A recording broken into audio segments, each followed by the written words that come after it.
ಇವತ್ತು most interesting question ಏನಪ್ಪ ಅಂದರೆ ಹೇರ್ ಕೇರ್ ಬಗ್ಗೆ. ನೀವು ಹೇರ್ ಕೇರ್ ಹೇಗೆ ಮಾಡ್ತೀರಾ? ನೀವು ಹೇರ್ ಆಯಿಲ್ ಯಾವ್ದು ಯೂಸ್ ಮಾಡ್ತೀರಾ? ನೆಕ್ಸ್ಟ್ ನೀವು ಯಾವ ಶಾಂಪೂ ಯೂಸ್ ಮಾಡ್ತೀರಾ? ಶಾಂಪೂ ಯೂಸ್ ಮಾಡೋದ್ರಿಂದ ತಲೆ ಕೂದಲು ಉದ್ದ ಬೆಳೆಯುತ್ತಾ?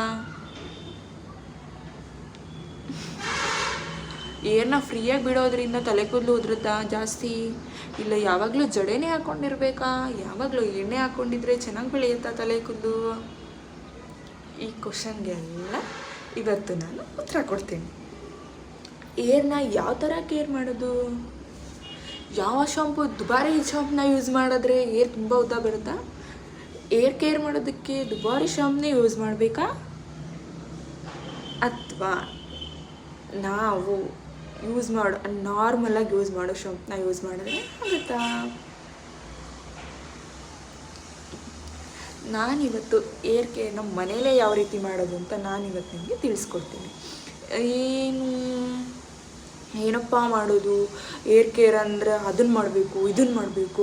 ಕೆಲವೊಂದು ವಿಡಿಯೋಗಳಲ್ಲಿ ತೋರಿಸ್ತಾ ಇರ್ತಾರೆ, ಈ ಶಾಂಪು ಯೂಸ್ ಮಾಡಿದ್ರೆ ಚೆನ್ನಾಗಿರುತ್ತೆ, ಆ ಶಾಂಪು ಯೂಸ್ ಮಾಡಿದರೆ ಚೆನ್ನಾಗಿರುತ್ತೆ, ಈ ಏರ್ ಆಯಿಲ್ನ ಯೂಸ್ ಮಾಡಿದ್ರೆ ಚೆನ್ನಾಗಿ ತಲೆ ಕೂದಲು ಬೆಳೆಯುತ್ತೆ ಅಂತ ಏನೇನೋ ತೋರಿಸ್ತಾ ಇರ್ತಾರೆ. ಸೊ ಅದನ್ನೆಲ್ಲ ಯೂಸ್ ಮಾಡೋದ್ರಿಂದ ಏನೂ ಕೂಡ ರಿಸಲ್ಟ್ ಸಿಗೋದಿಲ್ಲ ನಮಗೆ. ಇನ್ನೂ ಕೂಡ ಏರ್ ಲಾಸ್ ಆಗ್ತಾ ಹೋಗುತ್ತೆ. ಒಂದು ವಿಷಯನ ತಲೆಯಲ್ಲಿ ನೆನ್ಪಿಟ್ಕೊಳ್ಳಿ. ಈಗ ರೀಲ್ಸಲ್ಲೆಲ್ಲ ಬರುತ್ತಲ್ಲ, ಈ ಶಾಂಪು ಯೂಸ್ ಮಾಡಿದ್ರೆ ಏರ್ ತುಂಬ ಉದ್ದ ಬರುತ್ತೆ, ಆ ಶಾಂಪು ಯೂಸ್ ಮಾಡಿದ್ರೆ ಏರ್ ಉದ್ದ ಬರುತ್ತೆ, ಈ ಏರ್ ಆಯಿಲ್ ತಗೊಳ್ಳಿ, ಆ ಏರ್ ಆಯಿಲ್ ತಗೊಳ್ಳಿ ಅಂತಾರಲ್ಲ, ಅದೆಲ್ಲ ಸುಳ್ಳು. ಅವರು ಯೂಸ್ ಮಾಡಿ ನೋಡಿದ್ದೀರಾ, ತುಂಬ ಜನ ಪ್ರಮೋಷನ್ ಮಾಡ್ತಾ ಇರ್ತಾರಲ್ಲ, ಅವ್ರ ತಲೆ ಕೂದಲು ಯಾವ ರೀತಿ ಇರುತ್ತೆ ಅಂತ ನೋಡ್ತಾ ಇರ್ತೀರಾ. ಆಮೇಲೆ ಅವ್ರ ಹೇರ್ನ ನೀವು ನೋಡ್ಬೋದು, ಅವ್ರ ಹೇರೇ ಚೆನ್ನಾಗಿರಲ್ಲ, ಅವ್ರು ಇನ್ನೊಬ್ರಿಗೆ ಹೇಳ್ತಾ ಇರ್ತಾರೆ, ಆ ಏರ್ ಆಯಿಲ್ನ ಯೂಸ್ ಮಾಡಿ, ಈ ಏರ್ ಆಯಿಲ್ನ ಯೂಸ್ ಮಾಡಿ ಚೆನ್ನಾಗಿರುತ್ತೆ, ಹಾಗೆ ಹೀಗೆ ಅಂತ ಹೇಳ್ತಿರ್ತಾರೆ. ಅದೆಲ್ಲ ಸುಳ್ಳು. ಅದನ್ನೆಲ್ಲ ಯೂಸ್ ಮಾಡಬಾರ್ದು. ಸರಿನಪ್ಪ, ಹಾಗಾದರೆ ಆ ಏರ್ ಆಯಿಲ್ನೆಲ್ಲ ಯೂಸ್ ಮಾಡಬಾರ್ದು, ಈ ಏರ್ ಆಯಿಲ್ನೆಲ್ಲ ಯೂಸ್ ಮಾಡೋದು, ಹಾಗಾದರೆ ಇನ್ನು ಯಾವ ಏರ್ ಆಯಿಲ್ನ ಯೂಸ್ ಮಾಡಬೇಕು ಅಂತ ಹೇಳ್ತಾ ಇದ್ದೀನಿ ಅಂದ್ಕೊಂಡ್ರೆ, ಅದಕ್ಕೂ ಸೊಲ್ಯೂಷನ್ ಇದೆ. ಏನಪ್ಪ ಅಂದರೆ, ನಾವು ಮನೆಯಲ್ಲೇ ಓನಾಗಿ ರೆಡಿ ಮಾಡಿಕೊಂಡು, ಏನೋ ಆ ಏರ್ ಆಯಿಲ್ ಅಂತಲ್ಲ, ಮನೆಯಲ್ಲಿ ಸಹಜವಾಗಿ ಸಿಗೋವಂಥದ್ದು, ಎಲ್ಲರೂ ಕೂಡ ಚಿಕ್ಕ ವಯಸ್ಸಿಂದ ಯೂಸ್ ಮಾಡ್ಕೊಬಂದಿರೋದು ಕೊಬ್ಬರಿ ಎಣ್ಣೆ ಮತ್ತು ಹರಳಿ ಎಣ್ಣೆ ಎರಡೇ ಯೂಸ್ ಮಾಡೋದು. ಹೌದು ತಾನೇ? ಕೊಬ್ಬರಿ ಎಣ್ಣೆಯಲ್ಲಿ ನಾವು ಯಾವ ಥರ ನ್ಯಾಚುರಲ್ಲಾಗಿ ಸಿಲ್ಕಿ ಆ್ಯಂಡ್ ಸ್ಮೂತಾಗಿ ಹೇರ್ನ ಯಾವ ರೀತಿಯಾಗಿ ಪ್ರಿಪೇರ್ ಮಾಡ್ಕೋಬೋದು ಅಂತ ನಾನು ಇವತ್ತು ವಿಡಿಯೋದಲ್ಲಿ ತೋರಿಸ್ಕೊಡ್ತೀನಿ. ನೀವು ನನ್ನ ಹೇರ್ ನೋಡ್ಬೋದು, ಎಷ್ಟು ಸ್ಮೂತ್ ಆ್ಯಂಡ್ ಸಿಲ್ಕಿ ಆಗಿದೆ ಅಂತ.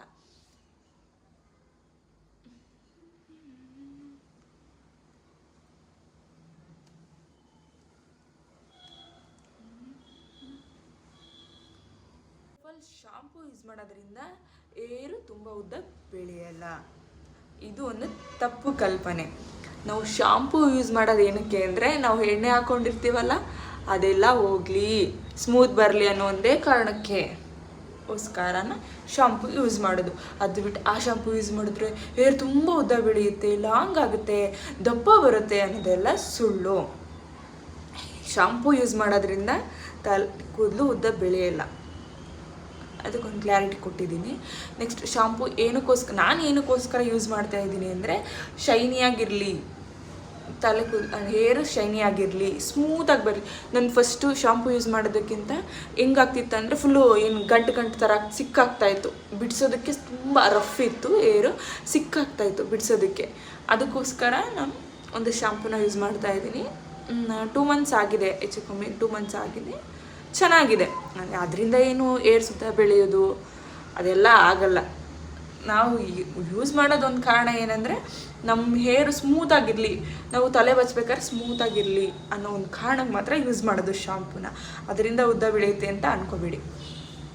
ನೆಕ್ಸ್ಟ್, ಶಾಂಪೂಯಿಂದ ಏನಾಗುತ್ತೆ? ದುಬಾರಿ ಶಾಂಪೂನ ಯೂಸ್ ಮಾಡಬೇಕಾ? ದುಬಾರಿ ಶಾಂಪೂ ಯೂಸ್ ಮಾಡೋದ್ರಿಂದ ರಿಸಲ್ಟ್ ಸಿಗ್ಬೋದೇನೋ, ನನಗೆ ಗೊತ್ತಿಲ್ಲ, ಬಟ್ ಅದರಿಂದ ಅಂತೂ ತಲೆ ಕೂದಲು ಬೆಳೆಯಲ್ಲ, ಫಸ್ಟೇ ಹೇಳಿರ್ತೇನೆ. ನಾನು ಯೂಸ್ ಮಾಡೋದು ಅದೊಂದೇ ಕಾರಣ ಅಷ್ಟೇ. ನನಗೇನು ಯಾವತ್ತೂ ಕೂಡ, ನಾನು ತುಂಬ ಶಾಂಪೂ ಯೂಸ್ ಮಾಡಿದ್ದೀನಿ. ಫಸ್ಟ್ ಇದಕ್ಕಿಂತ ಮುಂಚೆ ಶಾಂಪೂನ ಯೂಸ್ ಮಾಡಿದ್ದೀನಿ, ಅದರಿಂದ ಕೂದಲು ಉದ್ದು ಬೆಳೆಯುತ್ತೆ, ದಪ್ಪ ಬೆಳೆಯುತ್ತೆ, ಅದೆಲ್ಲ ಸುಳ್ಳು. ಮತ್ತು ಉದುರೋಗ್ಬಿಡುತ್ತೆ. ತುಂಬ ವೆರೈಟಿ ಶಾಂಪೂಗಳನ್ನ ನಾನು ಯೂಸ್ ಮಾಡಿದ್ದೀನಿ. ಅದರಿಂದ ಶಾಂಪೂಯಿಂದ ಏನು ನನ್ನ ಹೇರ್ಸ್ಗೆ ಡ್ಯಾಮೇಜ್ ಆಗೋದು ಮತ್ತೊಂದು ಆಗೋದು ಇಲ್ಲ. ನಾನು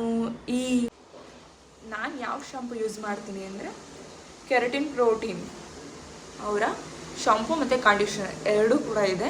ನಾನು 2 ಮಂತ್ಸಿಂದ ಇದನ್ನೇ ಯೂಸ್ ಮಾಡ್ತಾ ಇರೋದು. ಕಂಡೀಷನರ್ ಏನು ಯಾವಾಗಲೂ ಯೂಸ್ ಮಾಡಲ್ಲ, ಎಲ್ಲಾದರೂ ಹೊರಗಡೆ ಹೋಗ್ಬೇಕಾದ್ರೆ ಮಾತ್ರ ಯೂಸ್ ಮಾಡ್ತೀನಿ ಅಷ್ಟೇ. ಅದು ಬಿಟ್ಟರೆ ನಾರ್ಮಲಾಗಿ ಶಾಂಪು ಮಾತ್ರ ಡೈಲಿ ಯೂಸ್ ಮಾಡ್ತೀನಿ. ಗುಡ್ ರಿಸಲ್ಟ್ ಸಿಕ್ಕಿದೆ ನನಗೆ. ಇದರಿಂದ ಫಸ್ಟ್ ಹೇಳಿದ್ದೀನಿ, ತಲೆ ಕೂದಲು ಬೆಳೆಯುತ್ತೆ ಅಂತ ನಾನು ಹೇಳ್ತಾ ಇಲ್ಲ. ಇದರಿಂದ ಸ್ಮೂತ್ ಆಗುತ್ತೆ, ಏರು ಸಿಲ್ಕಿಯಾಗಿ ಕಾಣಿಸುತ್ತೆ ಅಷ್ಟೇ. ಅದು ಬಿಟ್ಟರೆ ಬೇರೆ ಏನೂ ಯೂಸ್ ಇಲ್ಲ.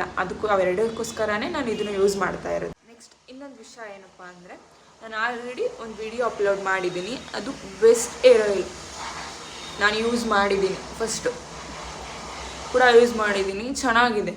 ನಾನು ಆಲ್ರೆಡಿ ಯೂಸ್ ಮಾಡಿರೋದನ್ನ ಅಪ್ಲೋಡ್ ಮಾಡಿರೋದು. ನಾನು ಏನಂದರೆ ಫಸ್ಟು ನಾನು ಯೂಸ್ ಮಾಡ್ತೀನಿ, ಅದರಿಂದ ಬೆನಿಫಿಟ್ಸ್ ಇದ್ದರೆ ಮಾತ್ರ ಅಪ್ಲೋಡ್ ಮಾಡ್ತೀನಿ.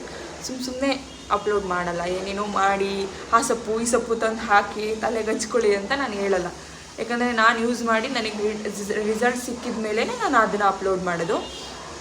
ನೆಕ್ಸ್ಟ್ ಈ ಏರ್ ಆಯಿಲ್ನ ಇನ್ನು ಇಲ್ಲಿಗೆ ಬಂದಮೇಲೆ, ಅಂದರೆ ನಾನು ಊರಲ್ಲಿದ್ದಾಗ ಆ ಥರ ಮಾಡ್ಕೊತಿದ್ದೆ. ಇಲ್ಲಿ ಆಂಧ್ರ ಪ್ರದೇಶಲ್ಲಿ ಆ ಥರ ದಾಸವಾಳದ್ದು ಆಗಲಿ ಅದೆಲ್ಲ ಸಿಗ್ತಾ ಇಲ್ಲ. ಸೊ ಇರೋ ಪದಾರ್ಥಗಳಲ್ಲೇ ಬೆಸ್ಟ್ ಏರ್ ಆಯಿಲ್ನ ಮಾಡಿಕೊಂಡು ನಾನು ಅದನ್ನು ಯೂಸ್ ಮಾಡಿ ರಿಸಲ್ಟ್ ಸಿಕ್ಕಿದ ಮೇಲೆ ನಾನು ನಿಮ್ಗೆ ಹೇಳ್ತಾ ಇದ್ದೀನಿ.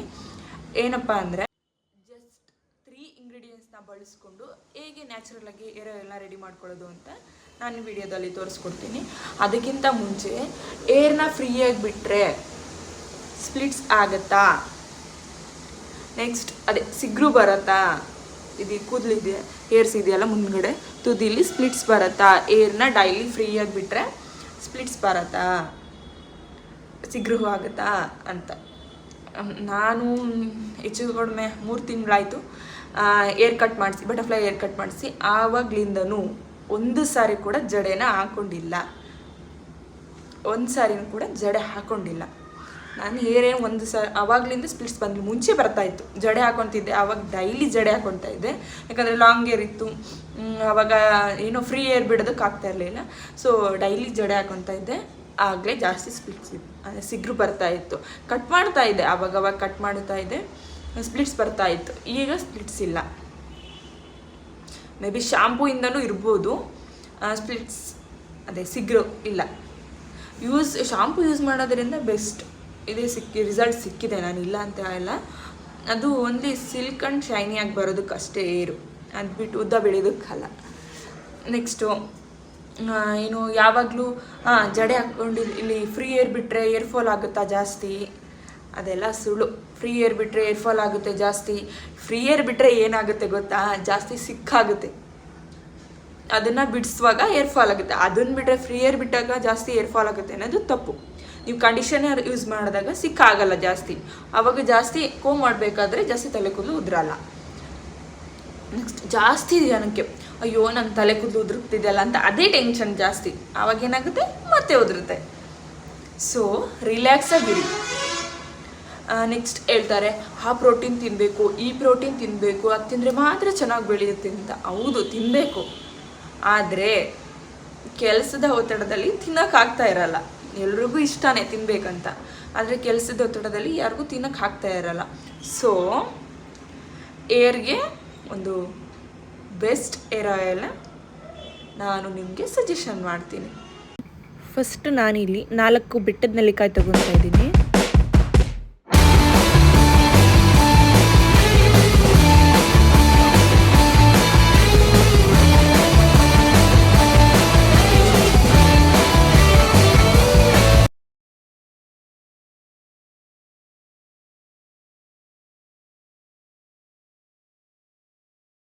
ನಾನು ಇಲ್ಲಿ ಪ್ಯಾರಾಚೂಟ್ ಕೊಬ್ಬರಿ ಎಣ್ಣೆನ ತೊಗೊಂಡಿದ್ದೀನಿ. ನೀವು ಮನೇಲೇ ಬಿಡಿಸಿರೋ ಎಣ್ಣೆ ಇದ್ದರೆ ಅದನ್ನೇ ಉಪಯೋಗಿಸಿದ್ರೆ ಇನ್ನೂ ಒಳ್ಳೆಯದು.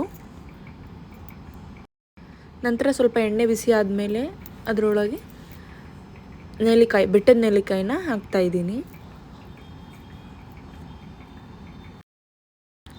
ಜಾಸ್ತಿ ಬಿಸಿ ಆದಾಗ ಹಾಕಬಾರ್ದು, ಎಣ್ಣೆ ಎಲ್ಲ ಸಿಡಿಯುತ್ತೆ. ಅದಕ್ಕೆ ಸ್ವಲ್ಪ ಬಿಸಿ ಇದ್ದಾಗ ಹಾಕಬೇಕು. ಬೆಟ್ಟದ ನೆಲ್ಲಿಕಾಯಿನ ಹಾಕಿದ ಮೇಲೆ ಅದರೊಳಗಡೆ 1 ಸ್ಪೂನ್ ಆಗೋಷ್ಟು ಮೆಂತ್ಯ ಕಾಳನ್ನ ತಗೊಂಡಿದ್ದೀನಿ. ಅದನ್ನು ಎಣ್ಣೆ ಒಳಗೆ ಹಾಕಿದ್ದೀನಿ, ಕೊಬ್ಬರಿ ಎಣ್ಣೆ ಒಳಗೆ ಹಾಕ್ಬಿಟ್ಟು ಕುದಿಸ್ಕೋಬೇಕು.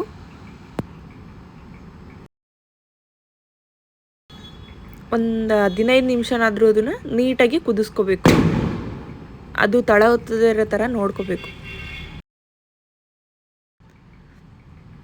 ಸ್ವಲ್ಪ ಹೊತ್ತು ಆದಮೇಲೆ ನಮಗೆ ಅದು ಸ್ಮೆಲ್ ಗೊತ್ತಾಗ್ತಾ ಇರುತ್ತೆ.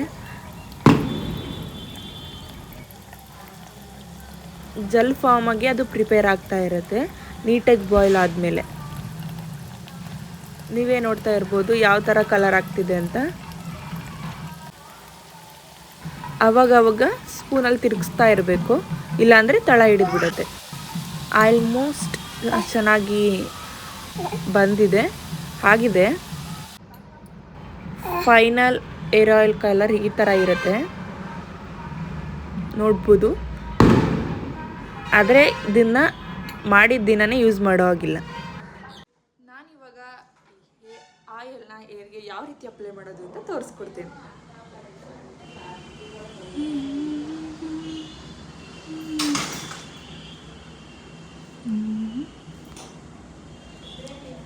ಈ ಆಯಿಲ್ನ ಯೂಸ್ ಮಾಡಿ ಫಸ್ಟ್ ಯೂಸಲ್ಲೇ ಗೊತ್ತಾಗುತ್ತೆ ಯಾವ ರೀತಿಯಾಗಿ ಸಿಲ್ಕಿಯಾಗಿ ಏರು ಆಗುತ್ತೆ ಅಂತ ನೋಡ್ಬೋದು ನಾವು. ಫಸ್ಟ್ ಯೂಸಲ್ಲೇ ನಮ್ಗೆ ಗೊತ್ತಾಗುತ್ತೆ ಯಾವ ರೀತಿಯಾಗಿ ರಿಸಲ್ಟ್ ಬರುತ್ತೆ ಫಸ್ಟ್ ಯೂಸಲ್ಲಿ. ಈ ಏರ್ ಆಯಿಲ್ನ ಪ್ರಿಪೇರ್ ಮಾಡಿದ್ದೀನೇ ಹಚ್ಚಿದ್ರೆ ಏನು ಯೂಸ್ ಇಲ್ಲ.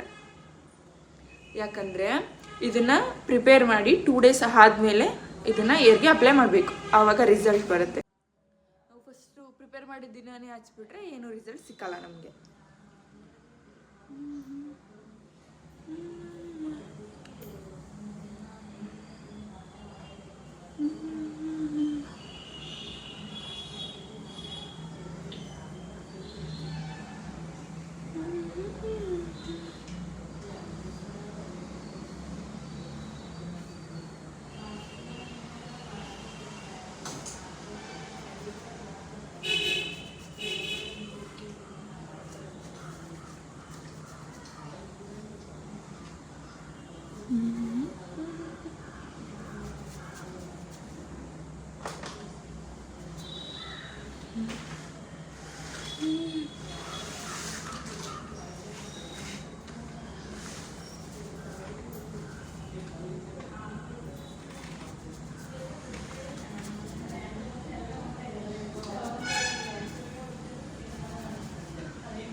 ಇದನ್ನು ನಾವು ತುದಿವರೆಗೂ ಅಂದರೆ ಏರ್ನ ತುದಿವರೆಗೂ ಕೂಡ ಅಪ್ಲೈ ಮಾಡಬೇಕು.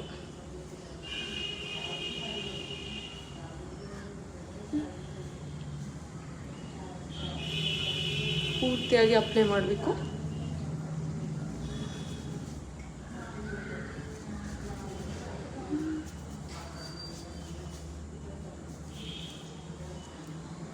ಇವಾಗ ಹೇರ್ ಪೂರ್ತಿ ಅಪ್ಲೈ ಮಾಡಾಗಿದೆ. ಅಪ್ಲೈ ಮಾಡಿ ಮಿನಿಮಮ್ 2 ಅವರ್ಸ್ ಇರಬೇಕು. ಆಮೇಲೆ ಹೇರ್ ವಾಶ್ ಮಾಡಿ. ಹೇರ್ ವಾಶ್ ಮಾಡಿದ್ಮೇಲೆ ಫಸ್ಟ್ ರಿಸಲ್ಟೇ ನಿಮಗೆ ಗೊತ್ತಾಗುತ್ತೆ.